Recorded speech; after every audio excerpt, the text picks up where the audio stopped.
I drove 20 hours to pick up brand new half doors for my brand new 2022 Jeep Wrangler. Let's open them up and see how they look.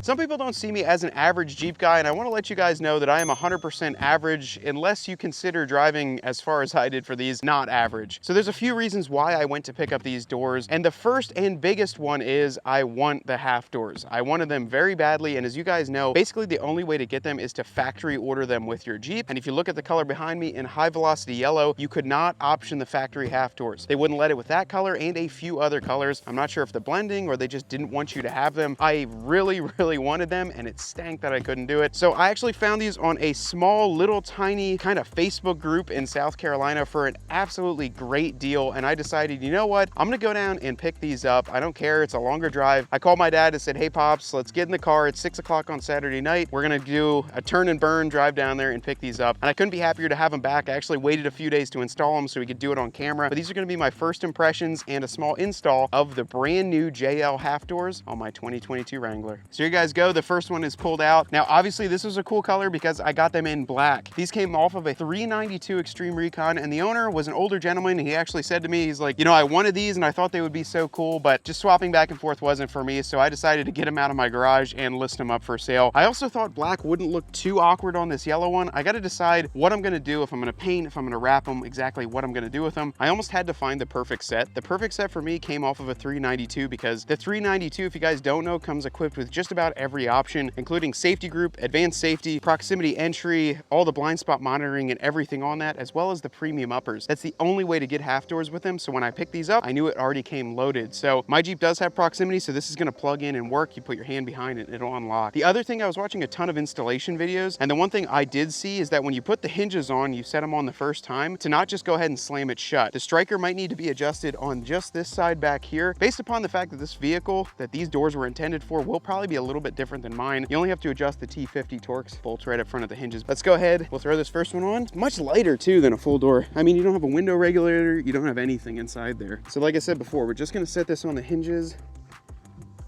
first, and then we're just gonna kind of look to see, actually before we do that, I'm gonna connect the wiring and then connect the door limiting strap. That way we don't have to worry about that. And the limiting strap, these do not utilize that kind of stop section, the actual metal bar. They don't get bolted in, so I just screwed the screw back in. But let's see how close we are.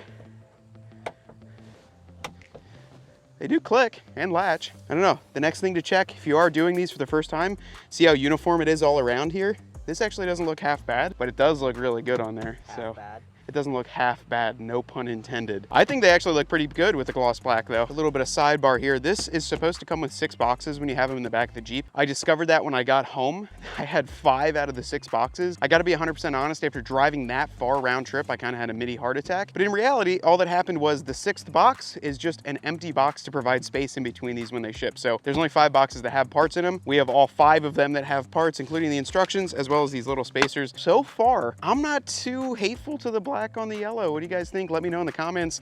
People are gonna be like, I hate it. Why would you do that? You ruined it. And here was the little thing I was talking about in the front door. All right, so we got a little bit of rubbing here. No damage on these, but they're wrapped up just a little bit. So they almost have like a little bit of painter's tape. So that'll go into the back, and all these are still with the power locks. Everything like that is gonna work on them. Let's throw this one on and see how it looks. They're extremely light. So then all you gotta do is just connect them the same way you would with your real door. So they do have this little section needs kind of helped because it's the first time going on. And we can cover that back up. And we'll check this one as well. Closes fine. The gap on this one looks pretty good. There you have it. Half doors on a high velocity JL. You couldn't factory order these, so there was only one other option, and that was to drive halfway across the country to pick them up myself. I'm not really hating the contrast. The only thing I'm really not liking is kind of the hard top still being on. Now, a lot of people have been giving me a little bit of, not crap about it, but at the dealership, they're saying, what do these half doors really do? It's just basically half of a door. Why would I want that? Are they that valuable? But if you look through here, you can actually see how much lower these sit, as well as the entire door frame that's missing as well. It's not as prominent in the front, but definitely in the rear, where you can only roll down about maybe 12 to 13 inches of the window. This definitely alleviates all that, gives you a much wider open area. And once you pull the top off, I can't wait to see how all that looks together. So let's throw on the uppers and see how those look. First thing you have to do is pull out these plugs. There's a little relief in there where you can actually put like a trim removal tool. I have just a metal one, but it seems to fit in there okay without damaging it and then just kind of pull them upwards. So I'm gonna set those two there. Do the same for the front ones, and we're gonna slide the upper in. Let's see how this looks.